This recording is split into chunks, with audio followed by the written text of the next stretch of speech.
So the good news is Sport Interactive did not change too much in the Football Manager 2023 match engine. While there are sleek changes into the new match engine, some things just work. This is the ZaZ Blue 3.2 FM22 Tactic, and I tested this tactic out with Arsenal in the Premier League, and they went on to win the Premier League, only losing 3 times to Nottingham Forest, Everton and Manchester City. They went on to draw 6 games and they won 29 of the games that they actually played. 93 points in total with a goal difference of 57. They got knocked out of the FA Cup by Aston Villa and they got knocked out by Newcastle in the Carabao Cup, but they went on to win the Europa League against Manchester United by 3-1. The team stats do make for good reading as well. Looking at the most points per game, 2.45 by Arsenal. Manchester United and Manchester City are below them with 2.32 and 2.21. Arsenal went on to score the highest amount of goals by 99, and then most dribbles for Arsenal as well. So this tactic has a lot of running in it. The Furious conceded, they were down in 6th, so they did concede a lot of goals, but I get that because the tactic is quite adventurous. In possession, they were also down in 7th, 53% possession in total. Tottenham actually had the highest with 60% possession. Looking at player stats in the squad menu, the most amount of goals came from Gabriel Jesus with 47. Fabio Vieira and Martin Odegaard actually had 22 goals between them, or 44 goals between them. Each of them scored 22 goals.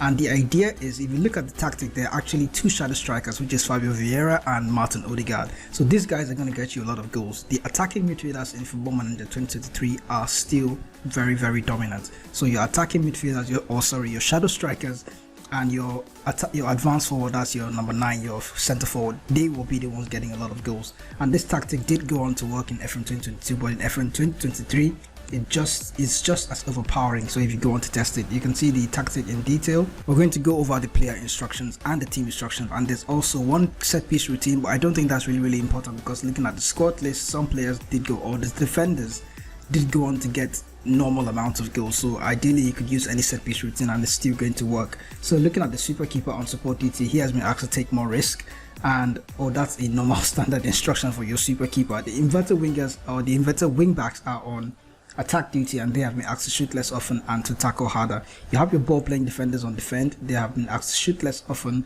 dribble more, stay wider and tackle harder. Both of them do have identical instructions. Your defensive midfielder is a roaming playmaker on support duty, and he has been asked to dribble more, shoot less often, move into channels and tackle harder. Your front 5 consists of an advanced forward, 2 wingers and 2 shadow strikers. The wingers are on support duty and they have been asked to take more risks and shoot less often. The shadow strikers are on attack duty, like they don't have any other duty, to be honest, and they have been asked to shoot less often and tackle harder. They also have identical instructions. The advanced forward is on attack duty and he has been asked to take more risks, dribble more, shoot less often and tackle harder. In the team instructions, the only place that this kind of got tricky was in the out of possession instruction, but we're going to get to that in a minute. And then looking at the mentality, the general mentality of this tactic is positive. In possession, the team has been asked to play out of defense with a much higher tempo in FM 2023. Walk the ball into the box while playing low crosses. When the team is in transition, the goalkeeper has been asked to roll it out, while the players have been asked to counter press and to counter.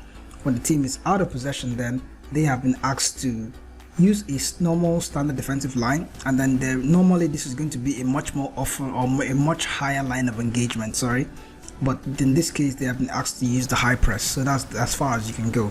But they've been asked to use the much more often trigger press while asking your forwards, your front 5, to prevent short goalkeeper distributions.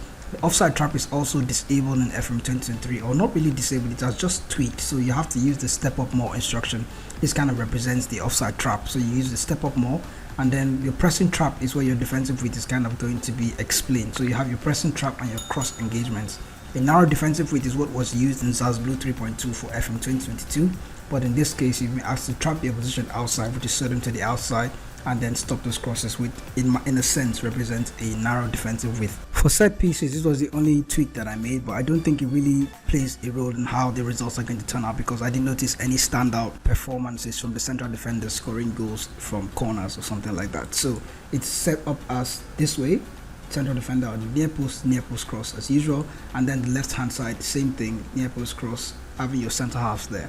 So this is the tactic that I've gone on to have good results in FM 2022, and even on FM 2023 you still go on to dominate the game using this ZaZ Blue 3.2 tactic. I selected the 3.2 because of the two shadow strikers that are in the attacking midfield position. Normally there are other versions of the ZaZ Blue tactic which don't look like this, but this is the one that I actually wanted to go on to test in FM 2023 to see how it's going to work. And with Arsenal we did go on to get good results with this tactic. You can try it out with a different team, and if you have any special tactics that you're working with in FM 2022 that you want to check out on FM 2023, if they go on to still work, you can let me know in the comment section. I'll go on to test out that tactic for you. By the way, if you're new to the channel, remember to hit the subscribe button so you can get notified when new tactic videos like this come up here on DarkHorse FM. You go on to test OP tactics and share Football Manager hints and tips as to how to get better at the game, how to, or whenever we find out something that is useful in Football Manager, we're going to share here with you on the channel. So remember, make sure you hit the subscribe button and turn on the notifications bell so you can get notified when new videos come up. I'm going to catch you much later in the future with more videos like this.